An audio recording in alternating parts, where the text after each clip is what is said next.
வேத பாடசாலை நிகழ்ச்சிக்கு உங்களை அன்புடன் அழைக்கிறோம்.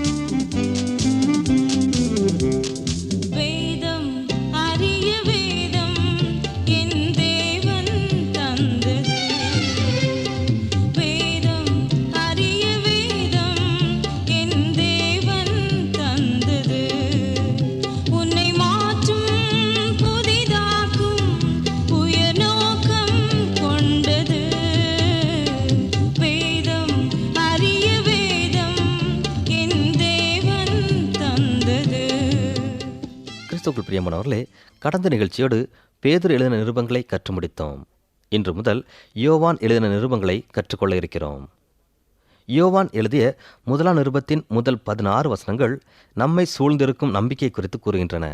கவனியுங்கள். 1 யோவான் 1 அதிகாரம் 1 வசனம் முதல் 2 அதிகாரம் 6 வசனம் வரை. ஆதி முதல் இருந்ததும், நாங்கள் கேட்டதும், எங்கள் கண்களினாலே கண்டதும், நாங்கள் நோக்கி பார்த்ததும், எங்கள் கைகளினாலே தொட்டதுமாயிருக்கிற ஜீவ வார்த்தை குறித்து உங்களுக்கு அறிவிக்கிறோம். அந்த ஜீவன் வெளிப்பட்டது, பிதாவினிடத்திலிருந்தும் எங்களுக்கு வெளிப்பட்டதுமான நித்தியமாயிருக்கிற அந்த ஜீவனை நாங்கள் கண்டு அதை குறித்து சாட்சி கொடுத்து அதை உங்களுக்கு அறிவிக்கிறோம். நீங்களும் எங்களோட ஐக்கியமுள்ளவர்களாகும்படி நாங்கள் கண்டும் கேட்டும் இருக்கிறதை உங்களுக்கும் அறிவிக்கிறோம். எங்களுடைய ஐக்கியம் பிதாவோடும் அவருடைய குமாரனாகிய இயேசு கிறிஸ்துவோடும் இருக்கிறது. உங்கள் சந்தோஷம் நிறைவாயிருக்கும்படி இவைகளை உங்களுக்கு எழுதுகிறோம். தேவன் ஒளியாயிருக்கிறார், அவரில் எவ்வளவேனும் இருள் இல்லை. இது நாங்கள் அவரிடத்தில் கேட்டு உங்களுக்கு அறிவிக்கிற விசேஷமாயிருக்கிறது. நாம் அவரோட ஐக்கியப்பட்டவர்கள் என்று சொல்லியும் இருளிலே நடக்கிறவர்களாயிருந்தால் சத்தியத்தின்படி நடவாமல் பொய் சொல்லுகிறவர்களாயிருப்போம். அவர் ஒளியில் இருக்கிறது போல நாமும் ஒளியிலே நடந்தால் ஒருவரோடு ஒருவர் ஐக்கியப்பட்டிருப்போம். அவருடைய குமாரனாகிய இயேசு கிறிஸ்துவின் இரத்தம் சகல பாவங்களை நீக்கி நம்மை சுத்திகரிக்கும். நமக்கு பாவம் இல்லை என்போமானால் நம்மை நாமே வஞ்சிக்கிறவர்களாயிருப்போம். சத்தியம் நமக்குள் இராது. நம்முடைய பாவங்களை நாம் அறிக்கையிட்டால் பாவங்களை நமக்கு மன்னித்து எல்லா அநியாயத்தையும் நீக்கி நம்மை சுத்திகரிப்பதற்கு அவர் உண்மையும் நீதியும் உள்ளவராயிருக்கிறார்.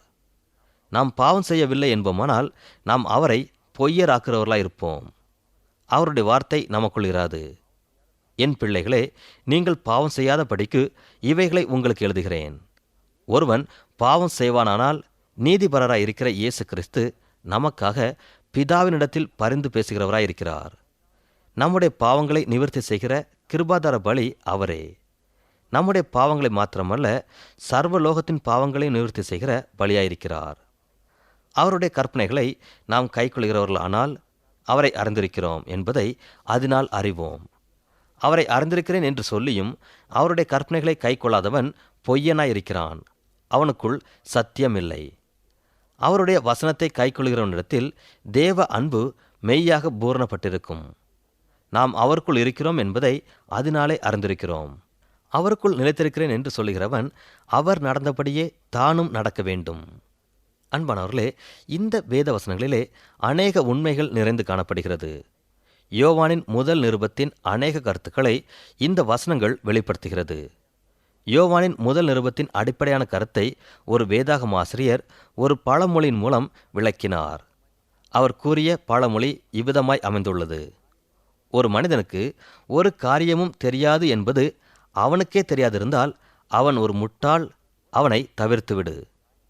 ஒருவன் தனக்கு ஒரு காரியமும் தெரியாது என்பதை அவன் அறிந்திருந்தால் அவன் ஒரு குழந்தை, அவனுக்கு கற்றுக்கொடு. ஒரு மனிதன் தனக்கு தெரிந்த காரியங்களை அறியாமல் தெரியாது என்று சொன்னால் அவன் தூங்கிக் கொண்டிருக்கிறான், அவனை எழுப்பிவிடு. ஒரு மனிதன் தனக்கு தெரிந்த காரியங்களை அறிந்திருக்கிறேன் என்று சொன்னால் அவன் தலைவனாயிருக்கிறான், ஆகவே அவனை பின்பற்று. இந்த பழமொழியின் அடிப்படை கருத்தானது 1 யோவானிலே மறைந்து காணப்படுகிறது. யோவான் சுவிசேஷத்தை எழுதிய அதே ஆசிரியர்தான் 1 யோவானையும் எழுதியுள்ளார். மேலும் அவரே யோவானின் 2, 3 நிருபங்களையும் வெளிப்படுத்தின விசேஷங்களையும் எழுதினார். ஏன் யோவான் எப்பொழுதும் எழுதி கொண்டே இருந்தார் என்று நாம் யோசிக்கலாம். தாம் எழுதி கொண்டே இருப்பதற்கான காரணத்தை உன்னதமான சுவிசேஷமாகிய 4ஆம் சுவிசேஷத்திலே அவர் குறிப்பிட்டுள்ளார். யோவான் 21 அதிகாரம் 25 வசனம். இயேசு செய்த வேறு அநேக காரியங்களும் உண்டு, அவைகளை ஒவ்வொன்றாக எழுதினால் எழுதப்படும் புத்தகங்கள் உலகம் கொள்ளாதென்று எண்ணுகிறேன். ஆனாலும் அவர் சில முக்கியம் வாய்ந்த கருத்துக்களை, நிகழ்ச்சிகளை எழுதினார். எதற்காக எழுதினார் என்று யோவான் 20 அதிகாரம் 30-31 வசனங்களில் குறிப்பிட்டுள்ளார். இந்த புத்தகத்தில் எழுதிராத வேறு அநேக அற்புதங்களையும் இயேசு தமது சீஷருக்கு முன்பாக செய்தார். இயேசு தேவனுடைய குமாரனாகிய கிறிஸ்து என்று நீங்கள் விசுவாசிக்கும்படியாகவும், விசுவாசித்து அவருடைய நாமத்தினாலே நித்திய ஜீவனை அடையும்படியாகவும் இவைகள் எழுதப்பட்டிருக்கிறது. இந்த வசனங்கள் அப்போஸ்தலனாகிய யோவான் எழுதின சுவிசேஷத்தின் நோக்கத்தை நமக்கு கூறுகிறது. இந்த நோக்க வசனங்களின் அடிப்படையிலேயே இயேசு யார், விசுவாசம் என்பது என்ன, நித்திய வாழ்வு என்பது என்ன என்ற கேள்விகளை யோவான் சுவிசேஷத்தை தியானிக்கும் போது நாம் சிந்தித்தோம். நாம் சிந்தித்த 3 கேள்விகளுக்கும் யோவான் சுவிசேஷத்தின் ஒவ்வொரு அதிகாரமும் விடை கொடுத்தன. தாம் எழுதுவதின் நோக்கத்தை சுவிசேஷ புத்தகத்தில் கூறிய யோவான் தம்முடைய நிருபங்களிலும் கூற மறக்கவில்லை. 1 யோவான் 5 அதிகாரம் 13 வசனத்திலே, உங்களுக்கு நித்திய ஜீவன் உண்டென்று நீங்கள் அறியவும், தேவகுமாரனுடைய நாமத்தின் மேல் நீங்கள் விசுவாசமாய் இருக்கவும், தேவகுமாரனுடைய நாமத்தின் மேல் விசுவாசமாய் இருக்கிற உங்களுக்கு இவைகளை எழுதியிருக்கிறேன் என்கிறார். அன்பானவர்களே, நாம் விசுவாசிக்கவும் அதன் மூலம் நித்திய ஜீவனை பெற்றுக்கொள்ளவும் யோவான் தம்முடைய சுவிசேஷத்தை எழுதினார். இப்பொழுது சுவிசேஷத்தின் தொடர்ச்சியாக விசுவாசித்த ஒவ்வொருவரும் ரட்சிப்பை தொடர்ந்து பெற்றுக்கொள்ள தம்முடைய நிருபத்தை எழுதுகிறார்.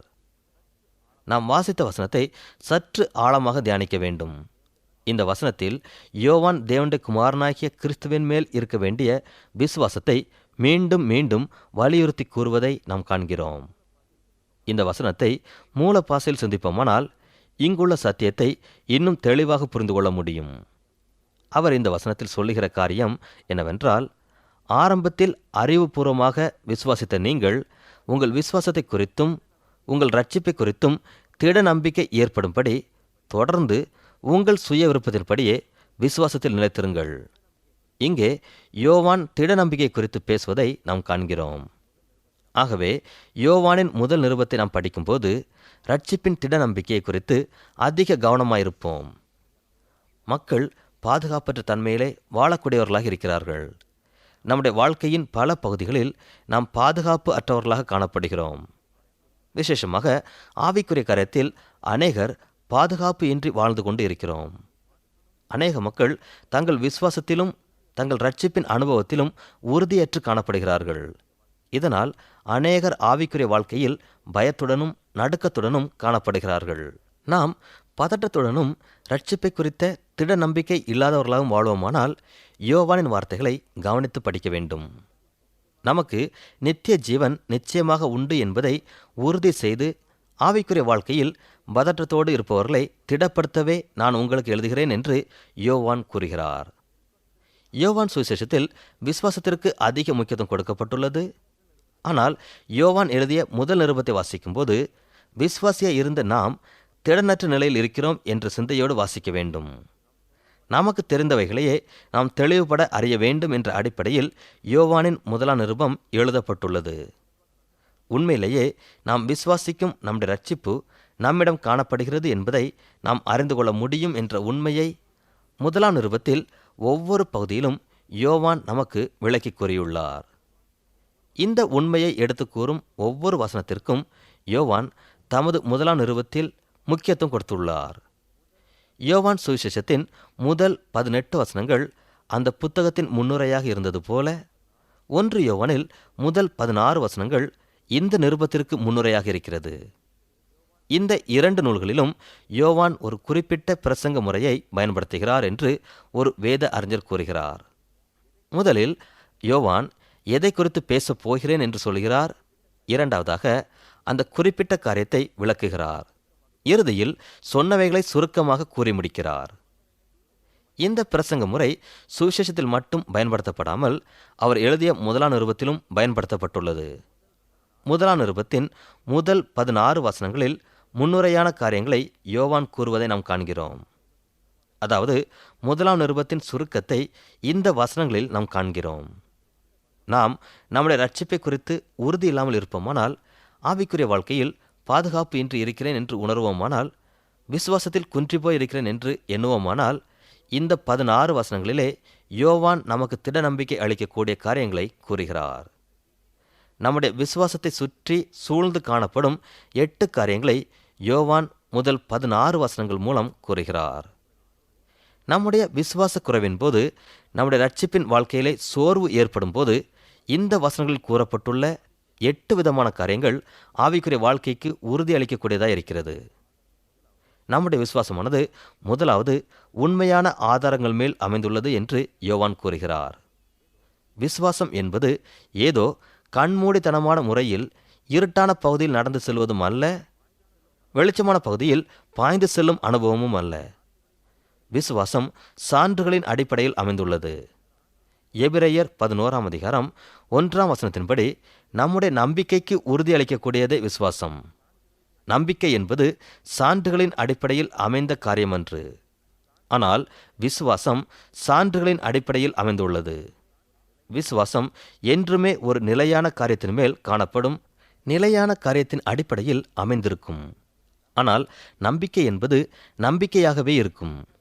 விசுவாசம் ஒரு ஆதாரத்தின் அடிப்படையில் அமைந்திருக்கும். ஆகவே தான் யோவான் முதலாவது தம்முடைய நிருபத்தில் கூறும் காரியம் என்னவென்றால், நாம் விசுவாசித்த சுவிசேஷமே நம்மை ரட்சித்தது. இது ஒரு உண்மையான காரியம். நாம் விசுவாசித்த சுவிசேஷம் நற்செய்தி என்ன தெரியுமா? உயிர்த்தெழுந்த இயேசு கிறிஸ்துவே நம்முடைய நற்செய்தி என்று யோவான் கூறுகிறார். உயிர்த்தெழுந்த இயேசு கிறிஸ்துவை யோவானும் மற்ற சீஷர்களும் கண்களாலே பார்த்தார்கள். ஆணிகள் அறையப்பட்ட கரங்களில் அவர்களுடைய கைகளை வைத்தார்கள். இயேசுவின் விழாவை அவர்கள் தொட்டு பார்த்தார்கள். இந்த உண்மையையே யோவான் தம்முடைய முதலாம் நிருபத்தில் முதல் வசனத்தில் கூறியுள்ளார். இந்த வசனத்தின் மூலம் அவர் கூறிய காரியம் என்னவென்றால், உயிர்த்தெழுந்த இயேசுவின் மேல் உள்ள எங்கள் விசுவாசம் உண்மையை சார்ந்து இருக்கிறது, வரலாற்று சான்றுகளை சார்ந்து இருக்கிறது. அன்பானவர்களே, நம்முடைய விசுவாசத்தில் நாம் அசைவுற்று காணப்படுகிறோமா? கலங்க வேண்டாம். நம்முடைய விசுவாசம் வரலாற்று சான்றுகளுடன் உயிர்த்தெழுந்த இயேசுவை சார்ந்து இருக்கிறது. யோவான் சுவிசேஷத்தையும் புதிய ஏற்பாட்டின் மற்ற புத்தகங்களையும் ஒப்பிட்டு பார்க்கும்போது 2 விதமான சுவிசேஷ உண்மைகள் நமக்கு இருக்கிறது. ஒன்று இயேசு கிறிஸ்துவின் மரணம், 2 இயேசு கிறிஸ்துவின் உயிர்த்தெழுதல். இந்த 2 சுவிசேஷ உண்மைகளையும் 1 கொரிந்தியர் 15ஆம் அதிகாரத்தில் பவுல் கூறியுள்ளார். கிறிஸ்துவனவர் வேத வாக்கியங்களின்படி நமது பாவங்களுக்காக மரித்து அடக்கம் பண்ணப்பட்டு வேத வாக்கியங்களின்படி 3ஆம் நாள் உயிரோடு எழுந்தார். இதுவே நற்செய்தி. இந்த 2 உண்மைகளை கொண்டதே சுவிசேஷம். இந்த சுவிசேஷத்தை நீங்கள் விசுவாசித்தீர்கள், ஏற்றுக்கொண்டீர்கள். இந்த சுவிசேஷமே உங்களை ரட்சித்தது என்று கூறுகிறார். அன்பானவர்களே, நம்முடைய திட நம்பிக்கைக்கு, விசுவாசத்தின் உறுதியான வாழ்க்கைக்கு நம்முடைய பாவ மன்னிப்பு பெரும் காரியமாயிருக்கிறது. யோவான் சொல்லும் வார்த்தையை சற்று தியானிப்போம். நாம் பாவிகள் என்பதை மறந்து பாவத்தன்மையிலிருந்து விடுதலை பெற்றோம் என்று சொன்னால் நாம் தேவனை பொய்யராக்குகிறோம். அது மட்டுமல்ல, நம்மை நாம் ஏமாற்றிக் கொள்கிறோம். ஆனால் நாம் நம் ஒவ்வொருவருடைய பாவங்களை தேவனின் முன்பு அறிக்கை செய்தால் அவர் மன்னிக்கிறவராயிருக்கிறார். ஏனென்றால் அவர் நீதியுள்ளவர். நாம் எப்பொழுதெல்லாம் நம்முடைய பாவத்தை அறிக்கை செய்கிறோமோ அப்பொழுதெல்லாம் அவர் நம் பாவத்தை மன்னிக்கிறார். பாவ மன்னிப்பு கிறிஸ்துவின் சிலுவை மரணத்தின் பேரில் விசுவாசம் வைக்கும்போது மட்டுமே நமக்கு ஈவாக கிடைக்கும். சிலுவையில் மரித்த கிறிஸ்துவின் மேல் நம்முடைய விசுவாசம் இருக்கட்டும். நம் பாவங்களுக்காய் அவர் பாடுபட்டார் என்ற விசுவாசம் இருக்கட்டும். தேவன் நம்மை மன்னிப்பார். நாம் அறிக்கை செய்த பாவங்களை தேவன் மன்னித்தார் என்ற பாவ மன்னிப்பின் நிச்சயத்தோடு வாழ்வோம். விசுவாச வாழ்க்கையில் அசதியின்றி நிலைத்திருப்போம். நம்முடைய ரட்சிப்பின் நிச்சயத்தை அறிவிப்பதே 1 யோவானின் நோக்கமாயிருக்கிறது. ஒருவேளை ரட்சிப்பின் நிச்சயம் இல்லாமல் நீங்கள் வாழ்ந்து கொண்டு இருப்பீர்களானால் அப்போஸ்தலன் யோவான் சொல்வதை சற்று கவனியுங்கள். உங்களுக்கு நித்திய ஜீவன் உண்டென்று நீங்கள் அறியவும், தேவகுமாரனுடைய நாமத்தின் மேல் நீங்கள் விசுவாசமாய் இருக்கவும், தேவகுமாரனுடைய நாமத்தின் மேல் விசுவாசமாய் இருக்கிற உங்களுக்கு இவைகளை எழுதுகிறேன் என்று யோவான் கூறுகிறார். அன்பானவர்களே, நம்முடைய ரட்சிப்பின் நிச்சயமானது 8 காரியங்களை சார்ந்து காணப்படுகிறது. கடந்த நிகழ்ச்சியில் 8 காரியங்களுள் 3 காரியங்களை நாம் சிந்தித்தோம். அந்த 3 காரியங்களையும் மீண்டும் ஞாபகப்படுத்திக் கொள்வோம். ரட்சிப்பின் நிச்சயத்தில் முதலாவது அறிந்து கொள்ள வேண்டிய காரியம் என்னவென்றால், நம்முடைய ரட்சிப்பின் நிச்சயமானது உண்மையான சான்றுகளின் மேல் சார்ந்து இருக்கிறது, அல்லது நம்முடைய ரட்சிப்பின் நிச்சயம் உண்மையை அடிப்படையாக கொண்டுள்ளது. இரண்டாவது, நம் ரட்சிப்பின் நிச்சயத்தில் இருக்க நம்முடைய விசுவாசம் உண்மையான ஆதாரங்களை சார்ந்து இருக்க வேண்டும். நம்முடைய ரட்சிப்பின் நிச்சயத்தில் காணப்பட வேண்டிய மூன்றாவது காரியம் பாவ மன்னிப்பு. அதாவது இயேசு கிறிஸ்துவின் மரணத்தின் பேரில் விசுவாசம் வைக்கும்போது நம்முடைய பாவங்களுக்கு மன்னிப்பு உண்டு என்பதை நாம் விசுவாசிக்க வேண்டும். ரட்சிப்பின் நிச்சயத்தில் நாம் பார்க்கக்கூடிய மற்றொரு காரியம் இயேசு கிறிஸ்துவின் உயிர்த்தெழுதலின் மேல் விசுவாசம் வைப்பதனால் கிடைக்கும் விளைவு. முதலாம் நிருபத்தில் முதல் அதிகாரத்திலேயே இயேசு கிறிஸ்துவின் உயிர்த்தெழுதலை பற்றி கூறுவதில் யோவான் மிகுந்த பரவசமடைந்தார். இயேசு கிறிஸ்துவின் உயிர்த்தெழுதலை யோவான் முக்கியப்படுத்தி கூறுவதை முதல் நிருபத்தின் ஆரம்ப வசனங்கள் நமக்கு சுட்டி காட்டுகின்றன. இயேசு கிறிஸ்துவின் உயிர்த்தெழுதலை நாங்கள் கேள்விப்பட்டோம், எங்கள் கண்களினால் கண்டோம், கிறிஸ்துவின் உயிர்த்தெழுந்த சரீரத்தை நோக்கி பார்த்தோம், அது மட்டுமல்ல, கிறிஸ்துவின் உயிர்த்தெழுந்த சரீரத்தை எங்கள் கைகளினால் தொட்டோம் என்று யோவான் கூறுகிறார். ஆகவே கிறிஸ்துவின் சீடர்களாய் இருந்தவர்கள் மற்றும் கிறிஸ்துவினால் சந்திக்கப்பட்டவர்கள் அவருடைய உயிர்த்தெழுதலை குறித்து எங்கும் சென்று பிரசங்கம் செய்தார்கள் என்பதை நாம் அப்போஸ்தலர் புத்தகத்தில் வாசிக்கிறோம். நற்செய்தி சான்றுகளில் எதற்காக இயேசு கிறிஸ்துவின் உயிர்த்தெழுதல் பரவசம் கொடுக்கக்கூடியதாக இருக்கிறது என்ற கேள்வி நமக்குள் வரலாம். இந்த கேள்விக்கு ஒரு பதில் இருக்கிறது. கிறிஸ்துவின் உயிர்த்தெழுதல் நிகழ்ச்சியானது நம்மை கிறிஸ்துவுடன் ஐக்கியத்தில் வாழச் செய்கிறது. உயிர்த்தெழுந்த கிறிஸ்துவுடன் புதிய உறவை ஏற்படுத்துகிறது. வேதாகமத்தை எழுதிய ஒவ்வொரு பரிசுத்தவான்களும் ஒரு சிறப்பான காரியத்தை குறித்து மகிழ்ச்சி அடைந்தார்கள். நிருபங்களை எழுதிய பேதுரு இயேசு கிறிஸ்துவை அறிவதனால் மிகுந்த மகிழ்ச்சி அடைந்தார். அப்போஸ்தலனாகிய பவுல் நம்மை அழைத்து ரட்சித்து நாம் ஒவ்வொரு நாள் வாழ்விற்கும் தேவையான ஆவிக்குரிய வரங்களையும் பலத்தையும் தேவன் தருவதை குறித்தும் நாம் கிறிஸ்துவுக்குள் வாழ்வதை குறித்தும் மிகவும் பரவசமடைந்தார். ஆனால் அப்போஸ்தலனாகிய யோவான் கிறிஸ்துவின் உயிர்த்தெழுதலை குறித்து மிகவும் மகிழ்ச்சியடைந்தார். சுவிசேஷ ஆதாரங்கள் 2. ஒன்று, இயேசு கிறிஸ்து நம்முடைய பாவங்களுக்காக மரித்தார். இரண்டாவது, இயேசு கிறிஸ்து உயிர்த்தெழுந்தார். இந்த 2 நற்செய்தி ஆதாரங்களில் மிகவும் முக்கியமானது இயேசு கிறிஸ்துவின் உயிர்த்தெழுதல். இயேசு கிறிஸ்து உயிர்த்தெழுந்து இன்றும் ஜீவிக்கிற தேவனாயிருக்கிறார். இந்த ஜீவிக்கிற தேவனிடத்தில் நாம் ஐக்கியம் கொள்ள முடியும். இந்த ஜீவிக்கிற தேவனை நாம் அறிய முடியும். அவருடன் நட்பிலே வாழ முடியும் என்று ஒரு வேத அறிஞர் கூறுகிறார். ஆம், கிறிஸ்துவின் உயிர்த்தெழுதலினால் நாம் அவருடன் ஐக்கியத்தில் வாழ முடியும். ஐக்கியம் என்ற வார்த்தையானது கிரேக்க மொழியில் கொய்னோனியா என்ற வார்த்தையால் அழைக்கப்படுகிறது. ஐக்கியம் என்ற வார்த்தையை கூட்டாளி என்றும் மொழியாக்கம் செய்யலாம். நாம் கிறிஸ்துவுடன் ஐக்கியம் கொண்டு வாழும்போது வாழ்க்கை என்னும் படகிலே இயேசு கிறிஸ்து நம்முடன் இருப்பார். எவ்விதம் இயேசு கிறிஸ்து பேதுருவின் சிறிய படகிலே சென்று பேதுருவின் படகை மீன்களால் நிறைத்தாரோ அவ்விதமே வாழ்க்கை என்னும் நமது படகிலே இயேசு கிறிஸ்து இருக்கிறார். நம்முடைய வாழ்க்கையில் இயேசு இருப்பாரேயானால் மிக பெரிய வித்தியாசத்தை மக்கள் காண்பார்கள். நம்முடைய வாழ்க்கையில் இயேசு இருக்கும்போது நாம் அவரோடு ஐக்கியம் கொண்டு வாழ முடியும். அவரோடு ஐக்கியம் கொண்டு வாழும்போது அவருக்கு சொந்தமான யாவும் நமக்கு சொந்தமாகிவிடும். நமது வாழ்க்கையில் இயேசு இருக்கும்போது அவருடையவைகள் நமதாகிவிடும் என்பதை நாம் மறந்துவிடக்கூடாது. அவர் வாழ்க்கை என்னும் நம் படகில் இருக்கும்போது நாம் அறிக்கையிட வேண்டிய காரியம் ஒன்று உண்டு. இயேசு என்னுடன் இருக்கிறார். என்னால் எதுவும் முடியாது, ஆனால் அவரால் முடியும். இயேசு என்னுடன் இருப்பதால் நான் அல்ல, அவரே எனக்கு பொறுப்பு என்று அறிக்கையிட வேண்டும். நாம் கிறிஸ்துவுடனே ஐக்கியம் கொண்டு வாழ்வோமானால் அது நமக்கு அதிக மகிழ்ச்சியை கொடுக்கும். தொழில் ரீதியில் நீங்கள் மற்றவருடன் கூட்டு வைக்கும்போது உங்களுடையவை அனைத்தும் உங்கள் தொழிலில் ஈடுபட்டுள்ள கூட்டாளிக்கும் சொந்தமாகிவிடும். அதேபோல் உங்கள் கூட்டாளியின் அனைத்து காரியங்களும் உங்களுடையதாய் மாறிவிடும். இவ்விதம் தொழில் ரீதியில் காணப்படும் தத்துவமே இயேசு கிறிஸ்துவில் நாம் கொண்டுள்ள ஐக்கியத்திலும் காணப்படுகிறது. கிறிஸ்துவனுடைய அனைத்து காரியங்களும் நமக்கு சொந்தமாவது போல நம் வாழ்க்கையில் உள்ள அனைத்தும் கிறிஸ்துவுக்கு சொந்தமாகிறது என்பதை நாம் ஞாபகத்தில் வைக்க வேண்டும். இயேசு கிறிஸ்துவை நம்முடைய வாழ்க்கையிலே ஏற்றுக்கொண்டு என் திட்டத்திலே, என் வேலைகளிலே, என்னுடைய பயணத்திலே நீர் இரும் என்று நாம் சொல்வது போல ஆண்டவரும் நம்மிடம் ஒரு காரியத்தை சொல்கிறார். அது என்னவென்றால், மகனே, மகளே, நான் உன்னை என் வாழ்க்கையில் ஏற்றுக்கொள்கிறேன், என் திட்டத்திலும் என் பணியிலும் உன்னை ஈடுபடுத்த விரும்புகிறேன் என்று கூறுகிறார். தேவனின் இந்த சத்தத்திற்கு நாம் செவி கொடுக்கும்போது மட்டுமே நமக்கும் கிறிஸ்துவுக்கும் இடையில் உண்மையான ஐக்கியம் காணப்படும். இயேசு கிறிஸ்துவின் உயிர்த்தெழுதலை நாம் விசுவாசிக்கும் போது மட்டுமே இந்த ஐக்கியம் ஆரம்பமாகும். ஆக நம்முடைய ரட்சிப்பின் நிச்சயத்தை சூழ்ந்திருக்க வேண்டிய 4வது காரியம் ஐக்கியம். ரட்சிப்பின் நிச்சயத்தை உணர்த்தக்கூடிய 5வது காரணமாக யோவான் குறிப்பிடும் காரியமே யோவான் எழுதிய 1ஆம் நிருபத்தில் மிகவும் அதிகமாக வலியுறுத்தப்படுகிறது. பின் செல்லுதலே அந்த காரியமாகும். இரட்சிப்பின் நிச்சயத்தை எடுத்து கூறும் நிருபமாகிய யோவானின் 1ஆம் நிருபத்தில் கிறிஸ்துவை பின்பற்றும் செயலானது அதிகமாக வலியுறுத்தப்படுகிறது. இயேசுவே, நாங்கள் உம்மேல் விசுவாசமாய் இருக்கிறோம் என்று மக்கள் சொன்ன சமயத்திலெல்லாம் இயேசு, என்னை பின்பற்றி வா என்று கூறினார்.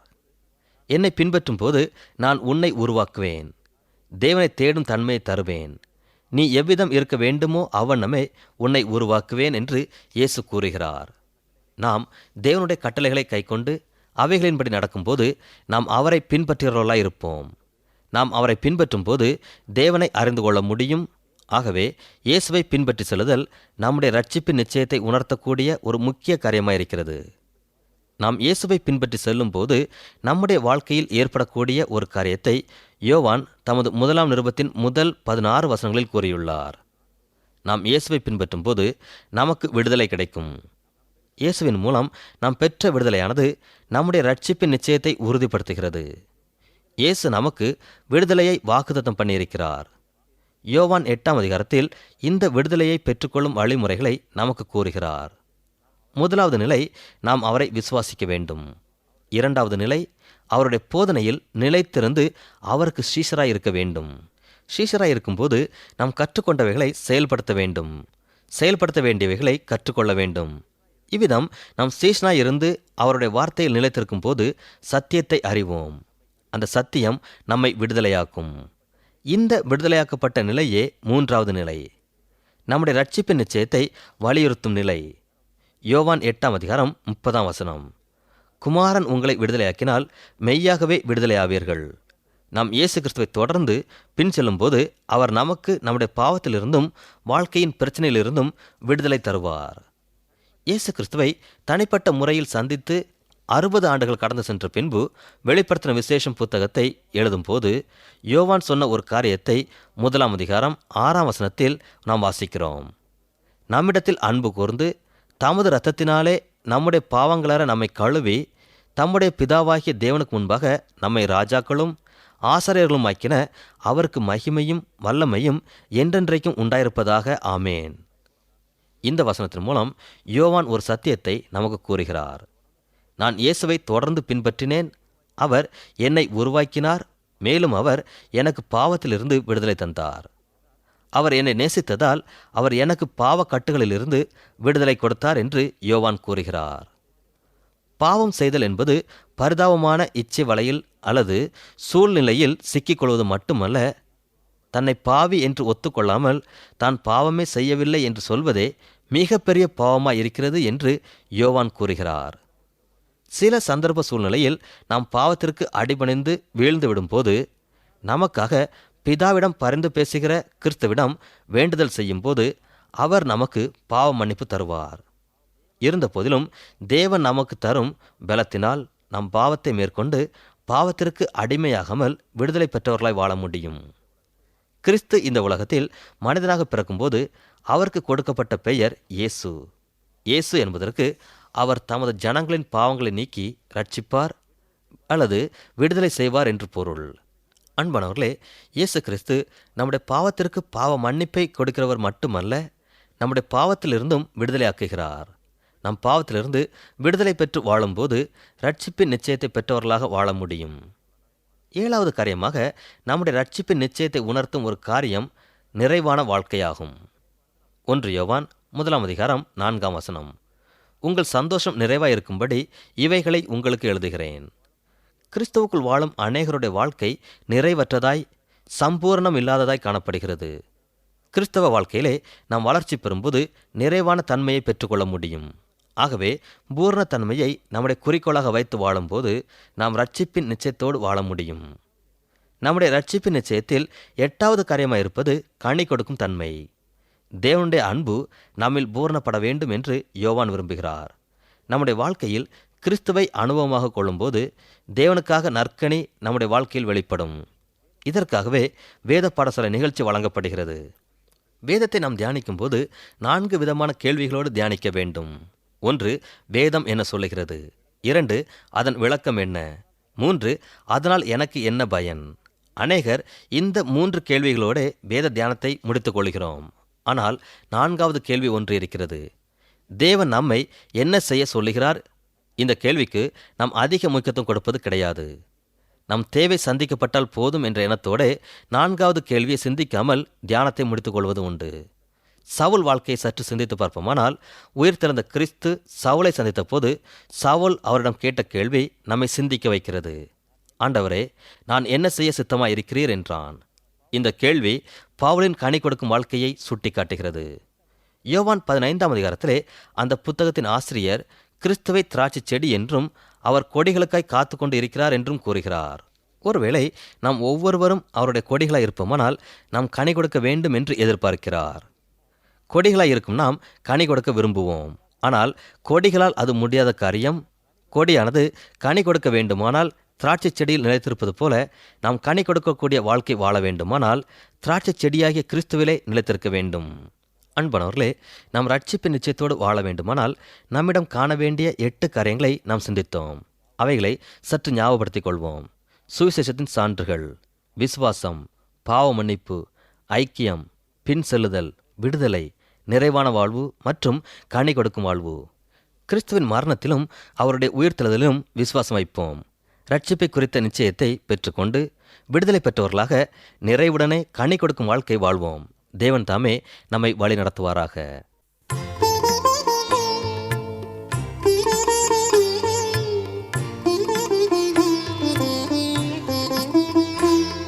இந்நிகழ்ச்சியை கேட்ட உங்களுக்கு நன்றி கூறுகிறோம். இந்நிகழ்ச்சியில் ஒலிபரப்பாகும் வேத பாடங்களை பற்றி மேலும் அறிந்து கொள்ள இலவச துணை நூல் தயாராக உள்ளது. தேவைப்படுவோர் எழுதி பெற்றுக்கொள்ளும்படி அன்புடன் கேட்டுக்கொள்கிறோம். எங்கள் முகவரி: வேத பாடசாலை, தபால் பெட்டி எண் 1037, கீழ்ப்பாக்கம், சென்னை 10, தமிழ்நாடு. மீண்டும் கூறுகிறோம், வேத பாடசாலை, தபால் பெட்டி எண் 1037, கீழ்ப்பாக்கம், சென்னை 10, தமிழ்நாடு.